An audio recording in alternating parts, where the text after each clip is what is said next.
Bismillahirrahmanirrahim. Assalamualaikum warahmatullahi wabarakatuh. Innal hamdalillah nahmaduhu wa nasta'inuhu wa nastaghfiruh wa natubu ilaihi wa na'udzu billahi min syururi anfusina wa sayyiati a'malina. May yahdihillahu fala mudilla lahu wa man yudlil fala hadiya lahu. Asyhadu an la ilaha illallah wahdahu la syarika lahu wa asyhadu anna Muhammadan abduhu wa rasuluh sallallahu alaihi wa ala alihi wa sahbihi wa man wala wa man tabi'ahum bi ihsan ila yaumil qiyamah.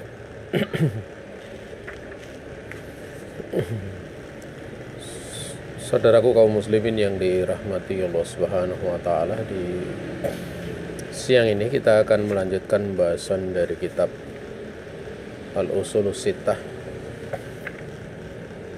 di mana pada pertemuan yang terakhir kita membahas tentang syarat-syarat untuk ijtihad, ya.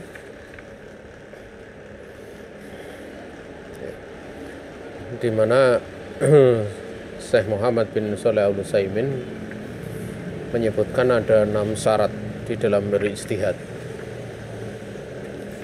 Apabila 6 syarat itu terpenuhi pada diri seseorang, maka dia boleh untuk berijtihad.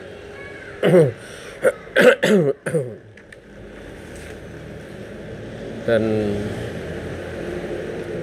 apabila seorang yang memenuhi syarat untuk berijtihad itu dia berijtihad, itu masuk pada cakupan hadis yang dikeluarkan oleh Imam Bukhari dan Imam Muslim.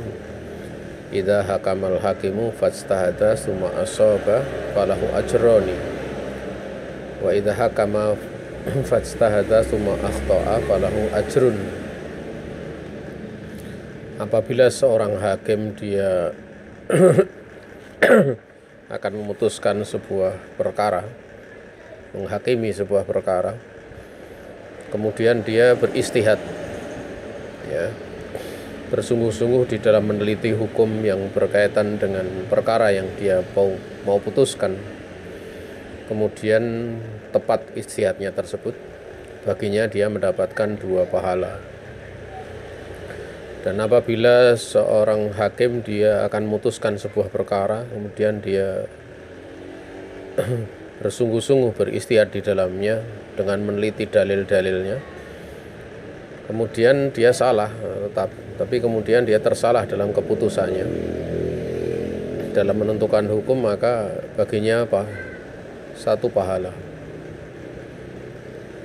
Apa yang disebutkan di sini,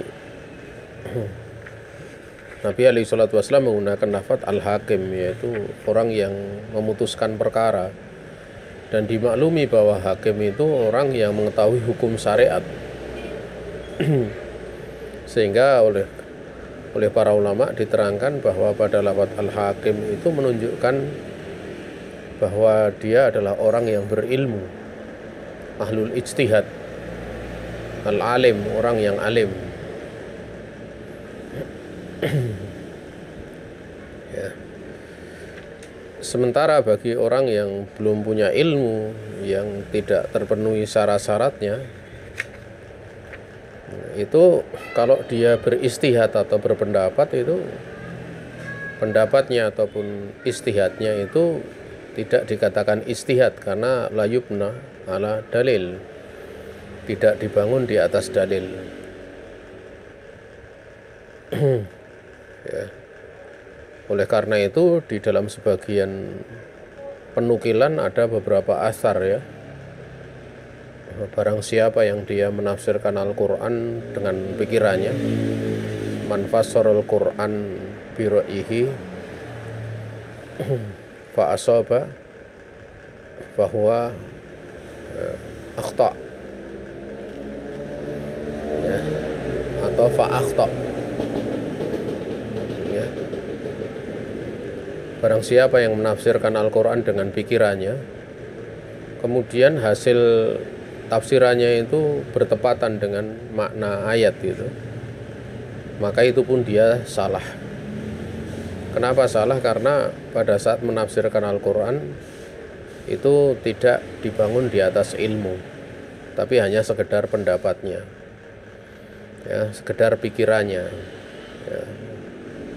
Oleh karena itu orang yang memang belum sampai pada taraf ahlul ijtihad, ya, belum sampai pada taraf dia bisa menentukan sebuah hukum, ya dia terkena hukum sebagaimana yang disebutkan oleh Allah, fas'alu ahla dzikri in kuntum la ta'lamun. Bertanyalah kalian kepada ahli zikir, yaitu ulama, jikalau kalian tidak tahu. Yang kadang timbul pertanyaan itu adalah orang yang sebenarnya belum sampai pada ahlul ijtihad, ya, belum sampai terpenuhi padanya syarat-syarat ijtihad, ya. Tetapi dia dari kalangan orang yang menuntut ilmu, ya. Bagaimana kalau dari kalangan orang menuntut ilmu itu dia ijtihad, atau dia menyampaikan sebuah perkara, ya. Nah, maka kondisi seperti ini, andaikan dalam kondisi terpaksa dia mesti beristihad, maka tidak mengapa untuk beristihad. Namun wajib baginya untuk dia mengecekkan hasil istihadnya kepada ulama. Sebagaimana hal demikian terjadi pada sebagian sahabat Nabi alaihi salatu wassalam. Ya.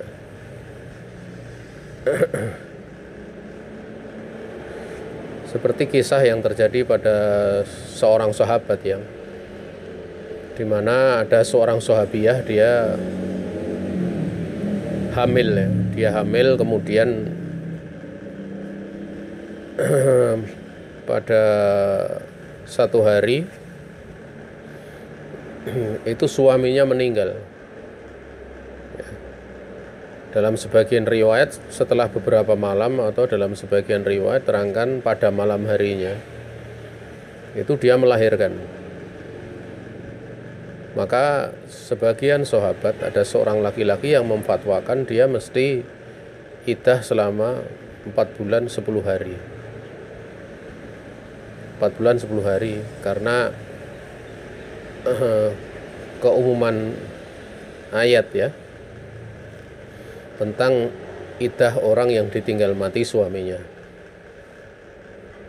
Artinya keumuman itu kan berlaku baik yang hamil maupun tidak hamil. Maksudnya keumuman di situ yang dikhususkan kaitannya dengan orang yang ditinggal mati suaminya, ya, itu dimasukkan di dalam ayat tersebut, ya, sehingga harus 4 bulan 10 hari. Maka hal ini ditanyakan di hadapan Nabi alaihi salatu wasallam oleh wanita tersebut, sahabiyah tersebut. Dan Nabi alaihi salatu wasallam mengingkari yang demikian, mengingkari hasil istihadnya. Bahkan yang berlaku, dia boleh untuk menikah setelah melahirkan. Karena lafadz, ya, hatta yadokna, sampai dia melahirkan, itu merupakan pengkhususan, ya, pengkhususan dari keumuman orang yang ataupun wanita yang ditinggal mati suaminya di antara yang hamil dan yang tidak hamil. Artinya yang hamil dikhususkan dengan ayat hatta yadokna, sampai dia melahirkan, ya, hatta yadona hamlahunna. Sementara yang ditinggal mati suaminya dalam keadaan tidak hamil, maka kembalinya kepada ayat tersebut, yaitu 4 bulan 10 hari. Nah, di sini Nabi alaihi salatu wasallam mengingkari tentang hasil istihadnya, tetapi tidak melarang sahabat yang beristihad tersebut. Ini menunjukkan bahwa istihad dari penuntut ilmu, ya, penuntut ilmu itu mesti dicekkan, tapi bukan berarti dilarang. tetapi mesti dicekkan kepada para ulama. Bukan malah dia tidak mengecekkan seperti kasus yang saat ini terjadi ya, tentang masalah corona. Ada sebagian dari dai itu yang belum sampai pada derajat mujtahid, belum sampai pada derajat ahlul ijtihad. Dia beristihad bahwa sholat itu mesti rapat gitu loh, tidak berjarak. Nah, ini harusnya pada saat dia mendapatkan hasil istihad seperti itu, dia cekkan hasil istihadnya di kalangan para ulama. Enggak kemudian dia berdiri sendiri ya. Ya. Nah, ini penting seperti ini supaya di dalam beragama itu tidak kemudian nabrak sana nabrak sini. Masing-masing ada aturannya. Kalau orang awam ya dia hanya sekedar taklid saja, bertanya pada para ulama. Kalau ulama dia boleh untuk berijtihad. Istihadnya saja di kalangan para ulama bisa benar bisa salah. Dan tentu yang dimaksud dengan ahlul ijtihad adalah ulama ahli fikih gitu loh, yang tahu hukum gitu loh. Makanya Syekh Abdullah bin Shalih Al-Fauzan, beliau menyebutkan bahwa yang dimaksud dengan ijma'ul ulama itu adalah ijma'u ahli al-ijtihad ya, minal fuqaha. Jadi ulama yang ahli ijtihad dari kalangan fuqaha. Bukanlah setiap orang alim kemudian masuk dalam ijma' ulama, seperti ulama ahli lughah, ulama ahli nahwu, itu tidak masuk ranahnya di situ. Bahkan kalau kita lihat terkadang ada ulama yang dia ahli hadis itu, tetapi dia bukan ahli fikih. Nah, ini perlu juga untuk di situ ada pembahasan. Nah, jadi bagi penuntut ilmu itu kalau mau istihad ya jangan sembarangan. Andai kan dia terpaksa beristihad ya, dalam kondisi-kondisi tertentu ya, maka dia mesti mencekkan kepada ulama gitu. Sebagian dari guru kami gitu, guru itu menceritakan pada saat beliau membahas kitab Umdatul Ahkam ya. Beliau diizinkan mengajar kitab Umdatul Ahkam kepada sebagian penuntut ilmu yang lainnya atau santri yang lainnya, diizinkan oleh syekh gitu loh. Maka terkadang di dalam mengajar itu ada beberapa pembahasan ya, pembahasan. Maka beliau di sela-sela waktu ketemu dengan Syekh menanyakan, Syekh bagaimana dengan pemahaman saya seperti ini, bagaimana dengan pemahaman saya seperti ini, ditanyakan gitu. Ini yang dahulu kami dapatkan dari guru-guru kami ya, caranya seperti itu ya. Kalau kemudian dibenarkan maka tidak ada masalah, tapi kalau salah ya rujuk. Itu pentingnya seorang punya rujukan ulama, punya guru, penting gitu loh, sehingga tidak ngawur sana ngawur sini gitu. Nah, jadi seperti itu. Repotnya itu kalau sebagian orang ya, karena sudah belajar kemudian menyangkanya dirinya sudah sampai pada taraf ahlul ijtihad, bahkan sampai pada tahapan Syekhul Islam. Nah, ini dia tidak akan mengukur dirinya dengan kepantasan yang ada padanya, tapi kadang melihat pendapat ulama saja dia bantah gitu. Dia selisih tanpa merasa salah. Bahkan ulamanya kadang disalahkan. Nah, ini sikap yang congkak, sikap yang tidak benar. Sikap yang tidak benar. Ya. Nah, saudaraku kaum muslimin yang dirahmati Allah Subhanahu wa taala, kemudian Karena ini pembahasan yang perlu untuk ditambahkan ya.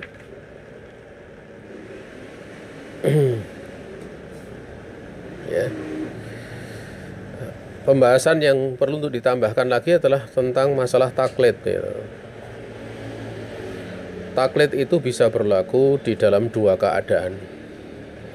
Disebutkan oleh Syekh Muhammad bin Shalih Al-Utsaimin, taklid itu berlaku di dalam dua keadaan. Ya. Yang pertama an yakuna al-muqallida an muqallidu amiyan la yastati'u ma'rifatal hukmi bi nafsihi fa farduhu at-taqlidu liqaulihi ta'ala fas'alu ahla dzikri in kuntum la ta'lamun. Keberadaan dari orang yang taklid itu, muqallid itu adalah orang awam. Orang awam yang tidak mampu untuk mengetahui hukum. Dirinya sendiri tidak mampu untuk mengetahui hukum. Maka wajib baginya untuk taklid. Karena Allah berfirman, fas'alu ahla dzikri in kuntum la ta'lamun. Bertanyalah kalian kepada para ulama jikalau kalian tidak mengetahui. Ya. Dan di sini ulama yang menjawab pertanyaan pun karena hukumnya orang seperti ini boleh untuk taklid. Ulama yang memberikan jawaban itu bisa memberikan jawaban sesuai dengan tingkat kemampuannya. Kadang ada sebagian orang itu yang tatkala bertanya tentang taklid ya hanya dikasih tahu saja. Misalnya bagaimana tentang tata cara sholat. Ya sholat seperti ini caranya. Udah selesai. Tidak disebutkan dalilnya. Karena kalau disebutkan dalilnya malah bingung. Ya.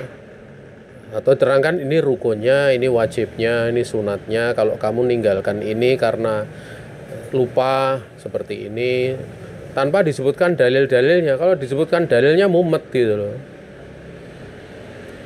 Sehingga kita dapati kitab-kitab fikih madhab ya, itu di bahasan dasar nggak ada dalilnya. Atau sangat sedikit sekali dalilnya. Ya karena itu memang untuk pemula yang belum tahu dalil. Belum tahu tentang cara mengistimbat dalil. Ya. Dan itu bisa dilihat kok dari cara bertanyanya. Cara bertanyanya. Ya. Kalau terkadang disampaikan dalil bisa bingung gitu. Makanya beberapa kali penanya di grup yang kami ampu itu tentang masalah bagaimana hukum memberikan makanan lele itu dari bangkai ayam gitu. Dijelaskan gitu. Ya. Itu bisa menjadikan binatang itu, lele itu menjadi termasuk jalalah atau enggak gitu. Itu di situ ada pembahasan. Tatkala dijelaskan, dia dapati misalnya di satu makalah gitu. Bagaimana Rasul alaihi salatu wasallam melarang untuk mengambil manfaat dari bangkai misalnya. Itu dia bingung gitu loh. Larangan untuk mengambil manfaat itu berlakunya gimana? Padahal nanti ada hadis-hadis tentang pertanyaan sahabat bagaimana memanfaatkan minyak babi untuk kapal gitu loh. Nanti tambah bingung lagi kalau disampaikan hadis-hadis seperti itu. Ya. Nah. Ya. Belum lagi nanti pembahasan di kalangan para ulama tentang bolehnya ya kotoran manusia. Sebagian ulama berpandangan bolehnya kotoran manusia untuk pupuk. Sebagaimana ahlul Yaman itu biasa mereka menggunakan pupuk itu dari kotoran manusia yang dikeringkan untuk tanaman mereka. Ya. Ini bisa tambah bingung lagi gitu loh. Makanya terkadang ada jawaban yang kalau bertanya itu ada yang bertanya boleh saja seorang alim atau orang yang ditanya dia menjawab ini boleh, ini tidak tanpa disebutkan dalilnya misalnya. Kapan dalilnya itu bisa menimbulkan kebingungan. Tapi kalau dalilnya itu wadih, Sampaikan saja yang bisa difahami oleh orang awam. Nah, ini pentingnya seorang yang menyampaikan ilmu, dia tahu keadaan orang yang bertanya. Kapan mesti dijawab rinci dan kapan mesti dijawab sesuai dengan kemampuannya. Ya. Dan orang yang taklid seperti ini, muqallid seperti ini, dia bertaklid kepada orang yang lebih utama. Mana yang paling utama yang dia dapati secara ilmu dan wara' gitu.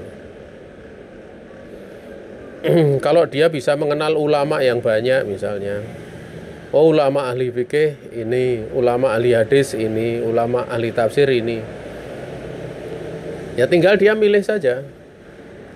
Masalahnya apa? Masalahnya fikih gitu. Ulamanya udah pilih itu karena ahli fikih gitu loh. Ya. Taklidnya seperti itu. Jangan dicampur aduk. Ya. Tapi kalau misalnya ahli fikihnya ulamanya banyak dan dia belum punya kemampuan menimbang perbedaan, ya sudah, mana yang paling alim dari ahli fikih itu yang dipilih gitu. Misalnya antara Syekh bin Baz, Syekh Utsaimin dengan Syekh Shalih Al Fauzan misalnya, dia dapati di satu masa. Ya sudah, siapa yang paling alim dipilih gitu, selesai gitu. Tetapi kalau yang sudah mulai bisa membedakan, bisa memahami dalil, ya dia lihat aja dalil dari Syekh bin Baz apa, dari Syekh Utsaimin apa, dari Syekh Shalih Al Fauzan apa, kemudian dia ikuti, selesai gitu. Contoh misalnya ya, atau kalau kemudian ternyata ulama-ulama itu yang membahas tidak sekedar ahli fikih tapi juga ahli hadis misalnya, seperti Syekh Albani. Contohnya misalnya kayak turun lutut dulu atau tangan dulu, itu kan memang ada dua riwayat. Datang dari satu riwayat itu Wa'il bin Hujr, dan datang satu riwayat dari Abu Hurairah. Dan dua hadis itu bertentangan. Yang satu Wa'il bin Hujr tangan dulu, Abu Hurairah lutut dulu gitu loh.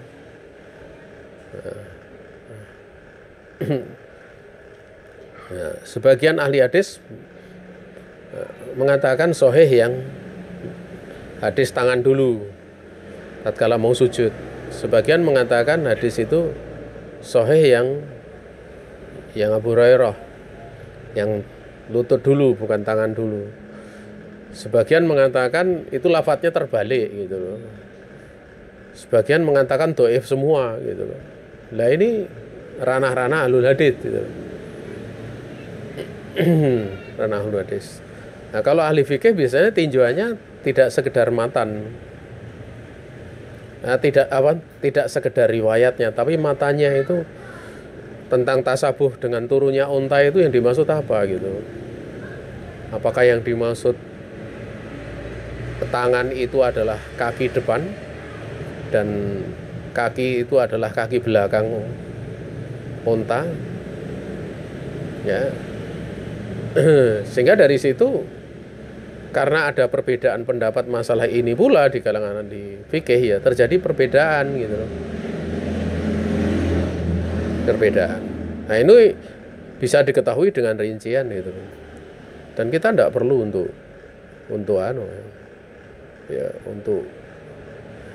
bersitegang dalam masalah seperti ini. Lihat aja dalil-dalilnya.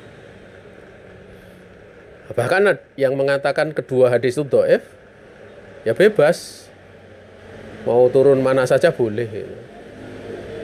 Dan hukumnya laisa bil wajib. Tentang keumuman hadis yang mencakup di dalamnya itu tidak sampai pada derajat wajib, atau larangannya tidak sampai pada derajat haram. Sehingga ada yang mengatakan bebas itu, mau lutut boleh, mau tangan boleh. Wallahu ta'ala alam. Ya, dia taklid dengan orang yang paling afdal yang dia dapati secara ilmu maupun wara. Apabila kemudian fa'in tasawa indahu isnani khuyira bainahuma. Kalau kemudian dua orang tersebut, dua ulama tersebut itu sama, secara keilmuan menurut dia sama, ya, maka dipilih mana yang lebih baik, atau khayyara bainahuma, dia memilih mana yang lebih baik di antara keduanya. Ya, ini taklid gitu. Yang namanya taklid ya seperti itu. Beda kalau yang tidak taklid ya. Itu dia menimbang dalil yang dikeluarkannya. Nah, kemudian yang kedua itu an yaqa'alil mustahid hadisatun taqtadi al-fawriyah wala yatamakkanu minan nadhar fiha fayazulahu taqlidu hinaidin. Keadaan yang kedua itu ya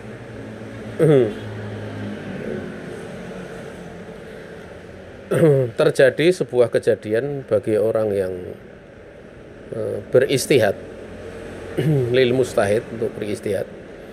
Itu terjadi sebuah kejadian hadisatun yang mesti diputuskan saat itu, segera, dan tidak mungkin untuk meneliti di dalam pendapat-pendapat yang ada, maka boleh saat itu untuk taklid. Ini seperti yang terjadi pada sebagian sahabat yang mengalami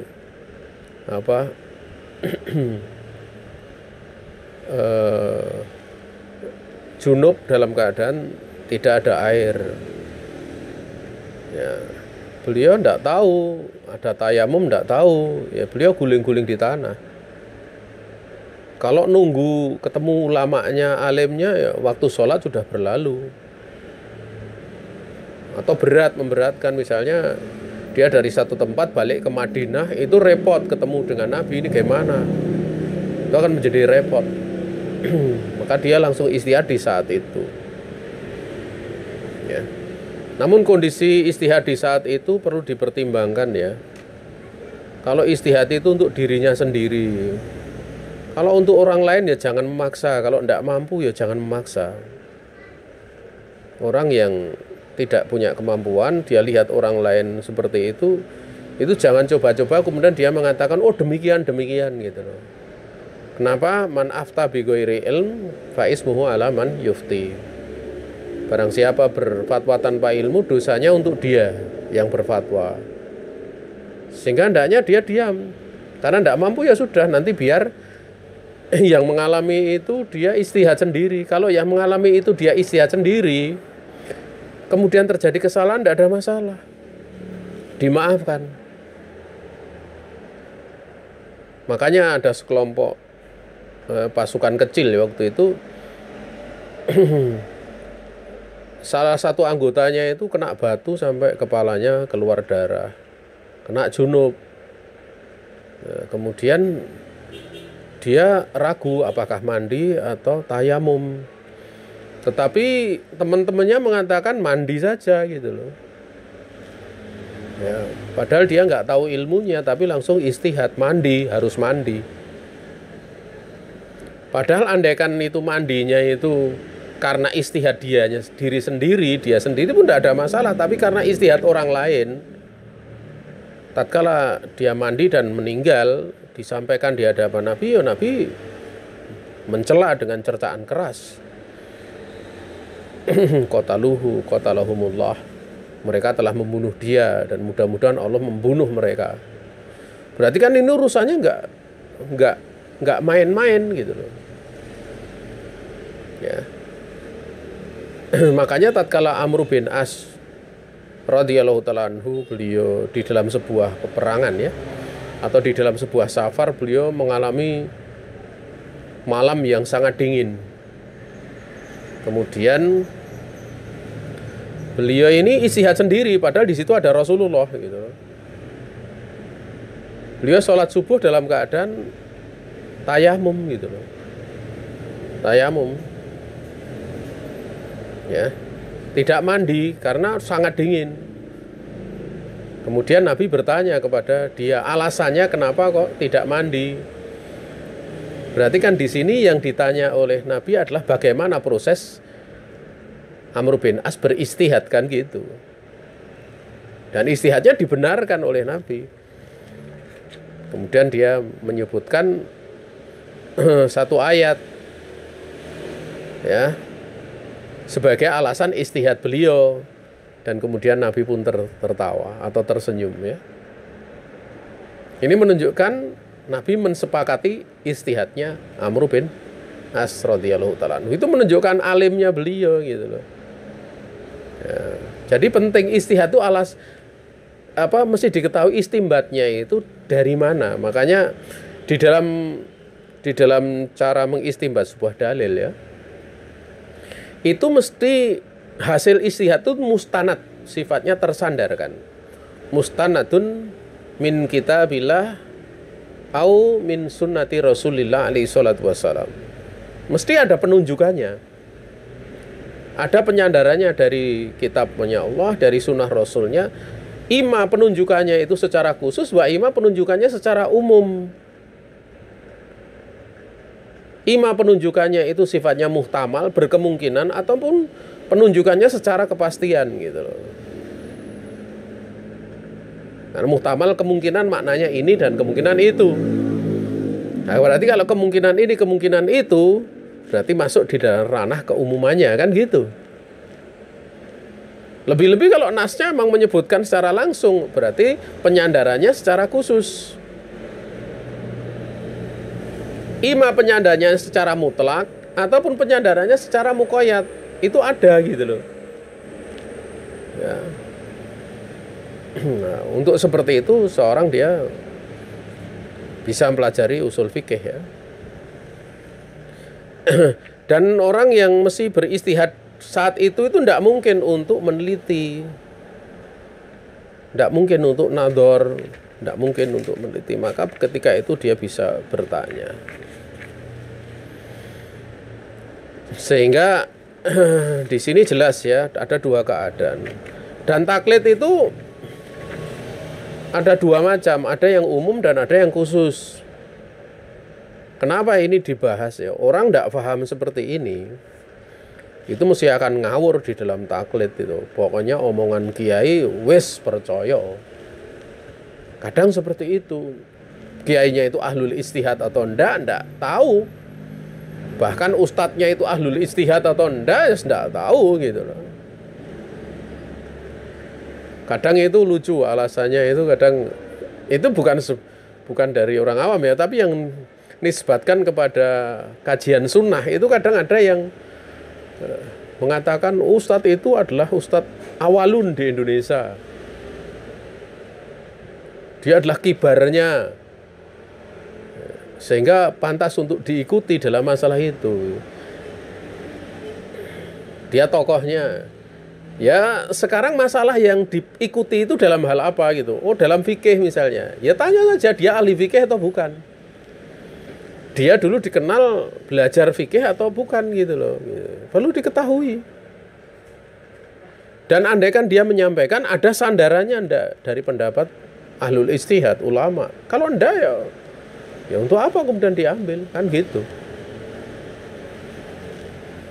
Nah ini mengatakan sebagai kibarnya atau sehingga menyandarkan kan al barokah ma'a akabirikum gitu. Barokah itu kan bersama dengan tokoh besar kalian. Nah seperti itu.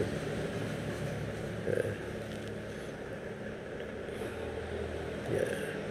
Sehingga salah memaknai itu gitu loh. Ya. Nah.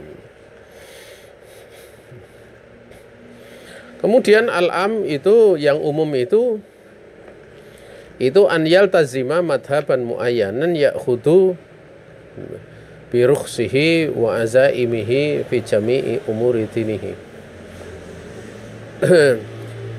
Yang umum itu dia melazimi pada satu madhab yang tertentu. Ya.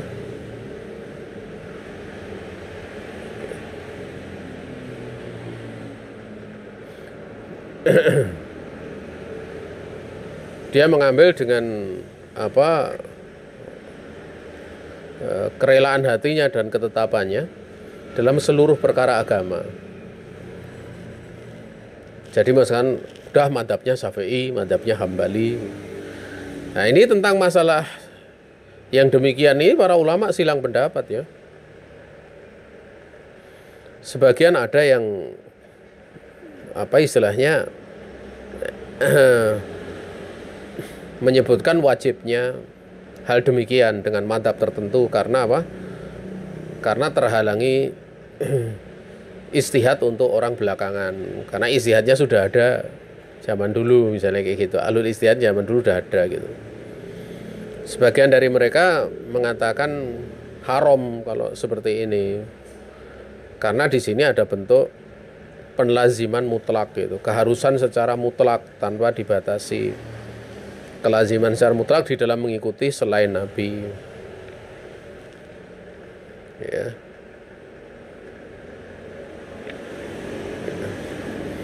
Jadi ada silang pendapat ya.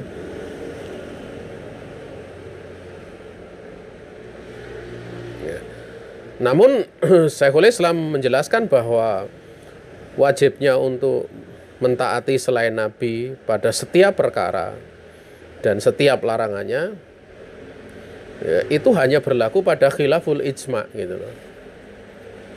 Pada perkara yang menyelisih ijma. Adapun kalau madhab enggak, artinya berarti boleh gitu loh. Boleh untuk apa istilahnya, tidak mesti bermadhab, tidak wajib bermadhab ya. Tapi tidak wajib itu berarti bukan berarti tidak boleh bermadhab. Makanya para ulama seperti di Saudi gitu, itu beliau-beliau di dalam belajar awal itu meletakkan madhab Hambali gitu. Di negara kita meletakkan madhab Syafi'i gitu. Tapi tatkala nanti sudah mapan kokoh ya terkadang mereka akan menempuh metode tarjih, menguatkan pendapat ini dengan pendapat yang lain. Tetapi ingat itu tatkala sudah punya kekokohan. Makanya tatkala Syekh Shalih Al Fauzan ditanya bagaimana, apakah pilih-milih satu madhab atau pilih untuk mentarjih bagi orang yang awal belajar. Maka beliau heran dengan pertanyaan itu. Orang yang baru merangkak bagaimana disuruh berjalan? Tidak akan mampu. Maka beliau menganjurkan untuk mengambil satu madhab tertentu. Yang paling penting di situ belajar kepada ulama gitu loh. Beliau menyebutkan belajar kepada ulama. Makanya kalau kita lihat di Masjid Nabawi, Masjidil Haram, itu ada fikih-fikih madhab, masing-masing madhab ada pembahasannya itu. Ya. Pernah saya beberapa kali dikirimi video ya, video kajian di Masjid Nabawi oleh pengampu dari fikih madhab Syafi'i ya. Beberapa kali kami dikirimi dan sampai sekarang masih gitu loh, dari Syekh Ahmad Al-Mukrimi hafizahullah ta'ala ya, di mana beliau adalah pengajar madhab Syafi'i di Masjid Nabawi ya. Beliau membuka program, ada program beliau itu yang S1, S2, S3 secara online ada. Ya pengajarnya dari berbagai negara yang sudah sampai pada tingkat doktoral. Jadi di sana Masya Allah seperti itu ya, ilmunya yang disampaikan ya sesuai dengan kaidah-kaidah madhab di situ gitu. Jadi ada urutan-urutan untuk kemudian bisa mentarjih gitu loh. Ya.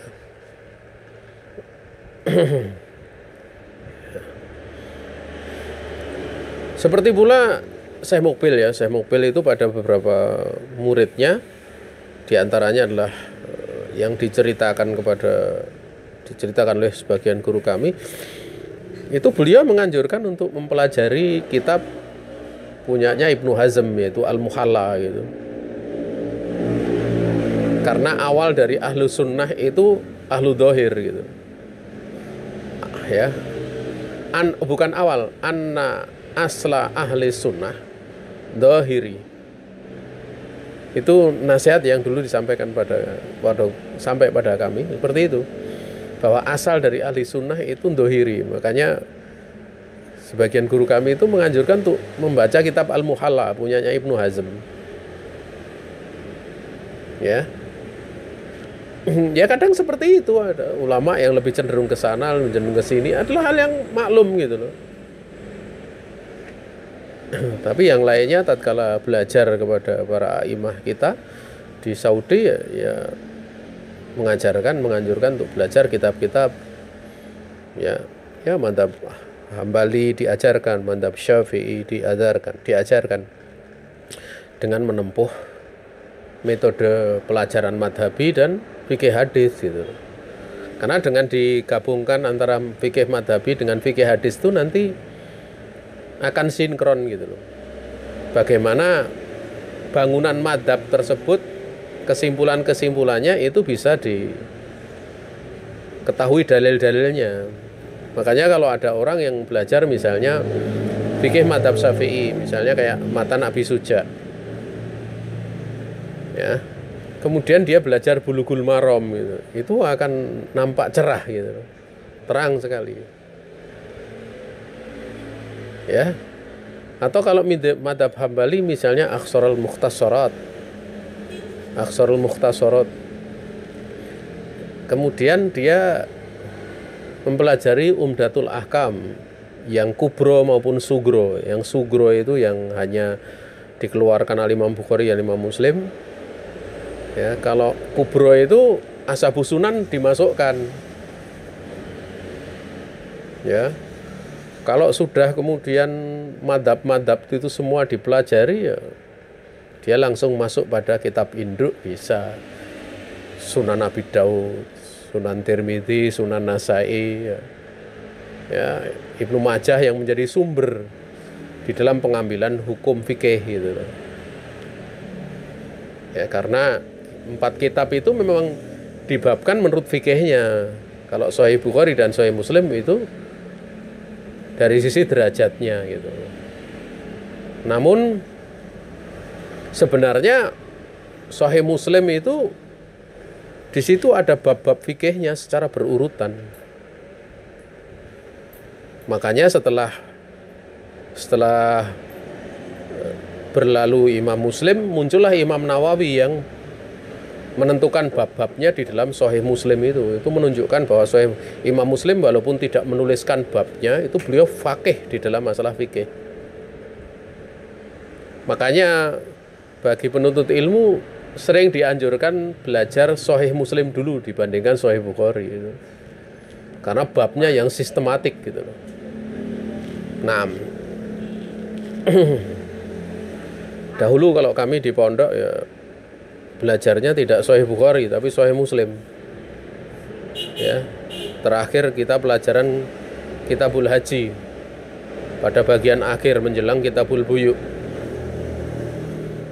Ya, pembahasan seputar masalah haji. Wallahu taala alam. Sementara yang khusus ya, taklid yang khusus itu an ya'khudha biqaulin muayyanin bi qadiyatin muayyanatin fa hadza jaizun. Dia mengambil dengan pendapat yang tertentu pada satu persoalan yang tertentu saja.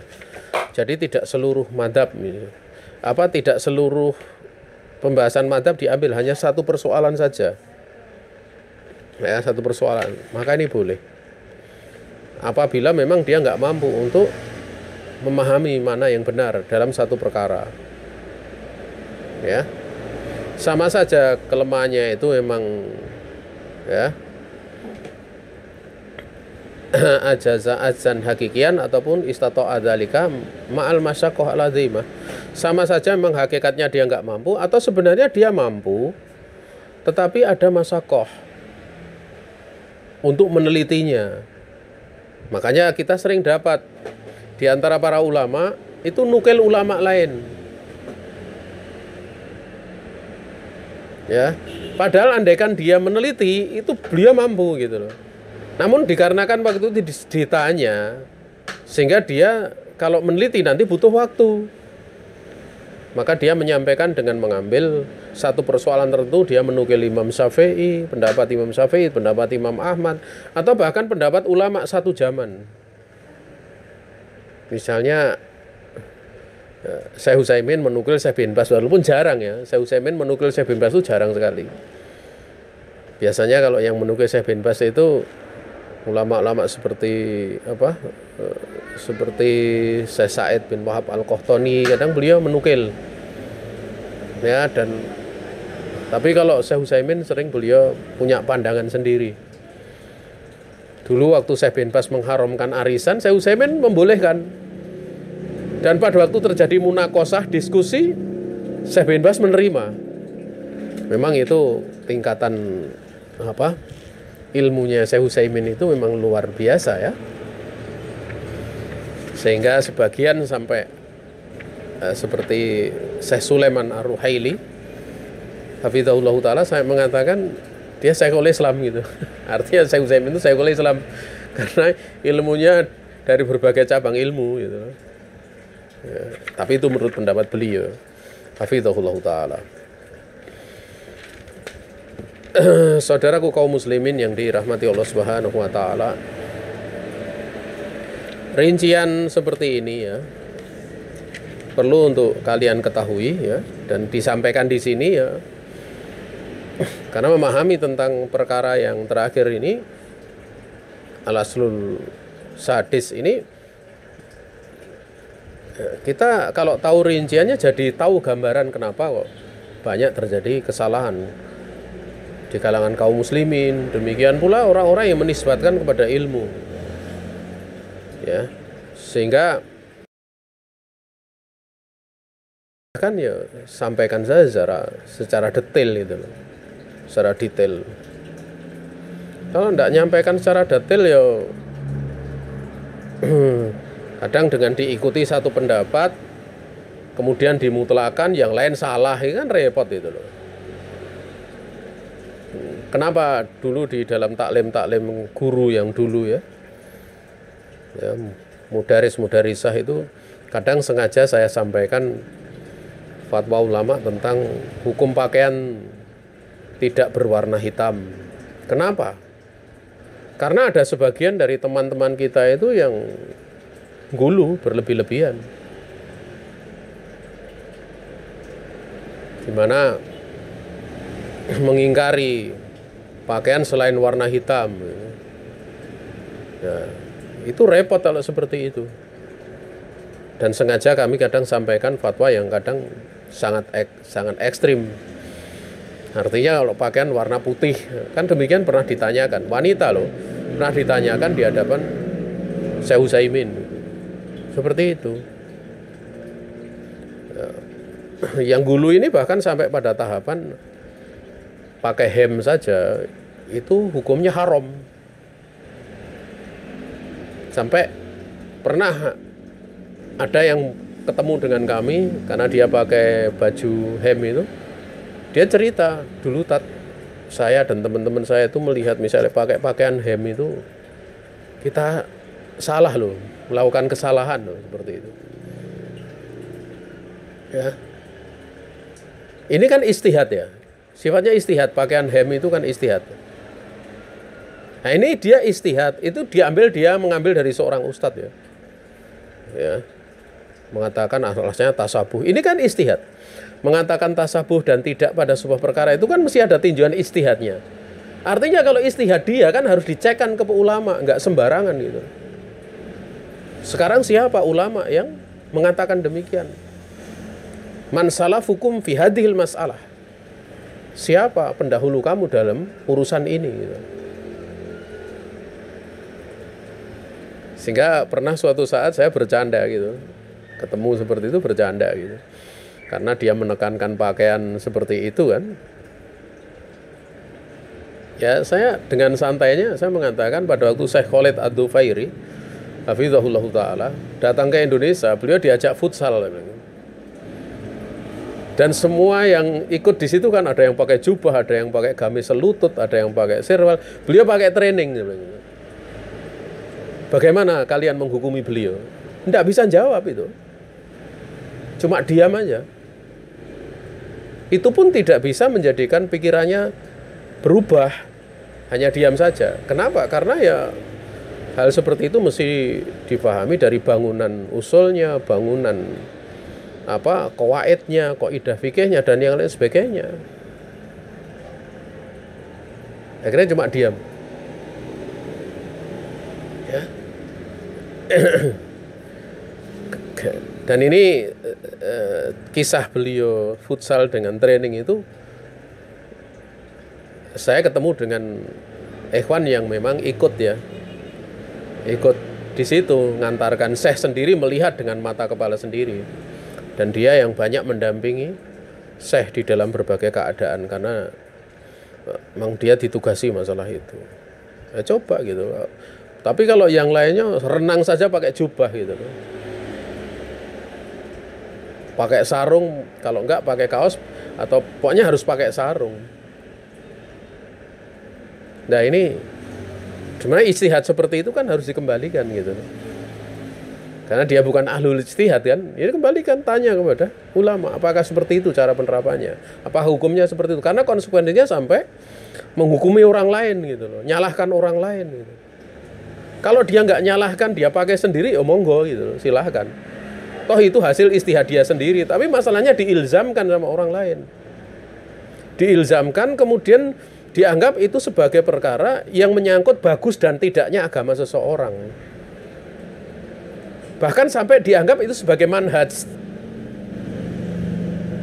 Kalau yang manhajnya kuat, pakaiannya seperti ini, manhajnya lemah seperti ini, itu kan jauh dari hikmah gitu. Ya jauh, gimana ya seperti itu. Ini nyata gitu. Seperti ini nyata. Nah, pentingnya seorang untuk memahami hal yang demikian. Ini tidak cuma terjadi kepada awamun nas ya, tapi juga di kalangan penuntut ilmu juga tidak sedikit yang seperti itu. Ya, tidak sedikit seperti itu. Ini saja yang bisa disampaikan di siang ini. Pertemuan yang terakhir pekan depan. Kita selama liburan taklim tetap jalan ya. Artinya walaupun libur sekolah, taklim kita tetap jalan. Karena kita justru di waktu libur itu sebenarnya kalau dari program yayasan itu bisa dimanfaatkan untuk pelatihan, untuk pengayaan bagi para pengajar dan yang lain sebagainya, bukan malah ikut libur seperti murid-muridnya gitu. Makanya taklim kita tetap tidak ada liburnya, kecuali liburan-liburan yang dimaklumi seperti Ramadan, Idul Fitri ya, atau Idul Adha ya, hari tasyrik dan yang semisalnya.